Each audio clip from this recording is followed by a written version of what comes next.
এখন কবিকে শ্রদ্ধা জানাচ্ছেন কৃষ্ণা ভদ্র। সুরকার, কবি ও গীতিকার শ্রদ্ধেয় সলিল চৌধুরী মহাশয়ের জন্ম শতবর্ষে একটি ঘটনার কথা উল্লেখ করে আমি তার প্রতি শ্রদ্ধা নিবেদন করছি। এটি 1958 সালের কথা। দক্ষিণ ক্যালিফোর্নিয়া লস অ্যাঞ্জেলেসে, যেখানে ভারতীয় বাদ্যযন্ত্রের খুব বিখ্যাত একটি দোকান ছিল। পুরো আমেরিকায় এটিই ছিল একমাত্র দোকান। সারা আমেরিকা জুড়ে ভারতীয় বাদ্যযন্ত্রের আর কোনো দোকান ছিল না। ডেভিড বারনহার্ট সেই দোকানের মালিক ছিলেন।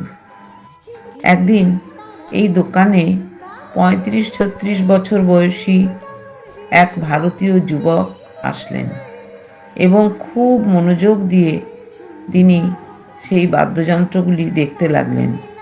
সাধারণ পোশাকের এই লোকটি সেখানকার সেলস গার্ল ও কর্মীদের আকৃষ্ট করতে পারেননি, কিন্তু তখন একজন সেলস গার্ল, ক্রিস্টিনা, তার কাছে এসে বললেন, আমাকে বলুন আমি আপনাকে কি সাহায্য করতে পারি।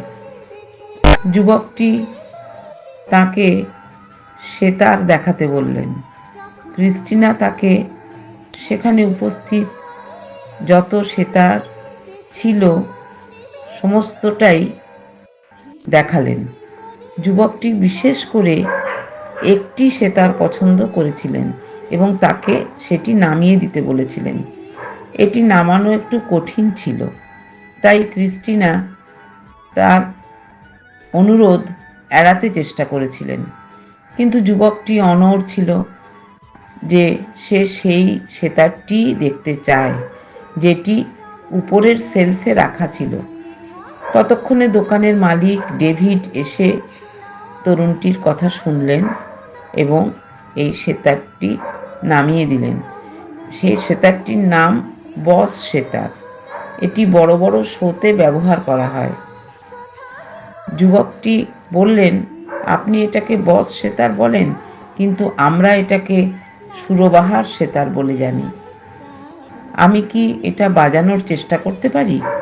ডেভিড যুবকের মনে কষ্ট দিতে চাননি। তিনি সেতার বাজানোর অনুমতি দিলেন। যুবকটি সেতারের স্ট্রিং এবং ব্যাট শক্ত করে তারপর সে বাজাতে শুরু করলেন। এটি এমনভাবে বাজল যে আশেপাশের লোকজনও সেখানে জড়ো হয়ে গেল। বাজানো শেষ হলে সেখানে নীরবতা ছেয়ে গিয়েছিল। লোকজন বুঝতে পারছিলেন না যে তাদের হাততালি দেওয়া উচিত নাকি চুপ করে থাকা উচিত। তারা এমনই মায়াবী সুর শুনে স্তব্ধ হয়ে গিয়েছিলেন। ডেভিড এতটাই আবেগাপ্লুত হয়ে যুবককে বললেন, তুমি কে? আমি রবিশঙ্করকে শুনেছি, তার মতো কেউ সেতার বাজাতে পারেন না, কিন্তু তুমি তার চেয়ে কম নও। আজ আমি ধন্য যে তুমি আমার দোকানে এসেছো। সুরটি শুনে ক্রিস্টিনা কাঁদছিলেন।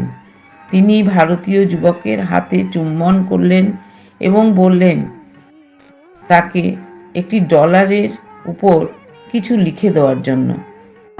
আরও বললেন যে আমি ভারতীয়দের অপছন্দ করতাম, নিজের লোকেদের নিয়ে গর্ব করতাম। আপনি যখন দোকানে আসেন আমার এই কথাই মনে হয়েছিল, আমি সেজন্য দুঃখিত। এবং তারপরে সেই যুবকটি হাসি মুখে ক্রিস্টিনার দিকে তাকিয়ে তার ডলারের উপরে তার নাম লিখে দিলেন, সলিল চৌধুরী। তারপর সেই সেতার নিয়ে ভারতে ফিরে আসেন এবং একই বছরে একটি বাংলা চলচ্চিত্রের খাম্বাজ অবলম্বনে একটি গান রেকর্ড করেন, যেখানে তিনি ওই সেতারটি বাজিয়েছিলেন।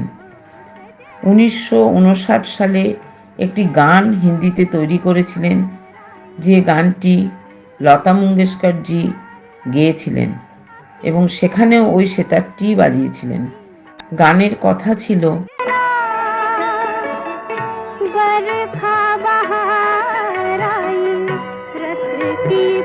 নমস্কার।